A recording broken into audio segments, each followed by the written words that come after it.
Մայրօրենքում առաջին անգամ երեխաների իրավունքները կսահմանվեն առանձին։ Առաջարկը Save the Children կազմակերպությանն է, մասնագիտական քննարկումների կենտրոնում ծնողական իրավունքից զրկելու պայմանների հստակեցումն է։ Բոլորը համակարծիք են մի հարցում. ծնողից պետք է երեխային վերցնել միայն դատարանի միջնորդությամբ։ Առաջարկվող փոփոխությամբ կընդլայնվեն սոցիալական աշխատողի իրավասությունները։ Նրանք հնարավորություն կունենան դատարան գնալ, եթե պարզվի, որ ընտանիքը չի ապահովում երեխայի համար անհրաժեշտ առողջական, կրթական կամ սոցիալական պայմանները։ Միշտ չի, որ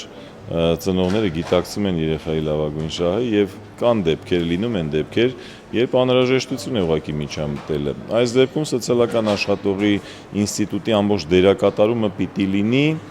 նաև ծնողներին ծնողավարական հմտությունները սովորեցնելը։ Սահմանադրության փոփոխություններով նաև առաջարկվում է ընդլայնել երեխաների իրավունքները, նրանց թույլ տալով ինքնուրույն ստանալ իրավաբանի խորհրդատվությունը։ Այսինքն երեխաները իրավունք ունենան իրավաբանին դիմել, եթե ընտանիքում ճնշեն նրանց։ Ըստ էության ներկայացվող առաջարկությունները այդպես միանշանակ չի, որ սահմանադրական արդյոք դրույթ պիտի լինի, բայց մյուս կողմից դրանք շատ օգտակար են, որ եթե ոչ սահմանադրության, ապա օրենքի կամ օրենսգրքերի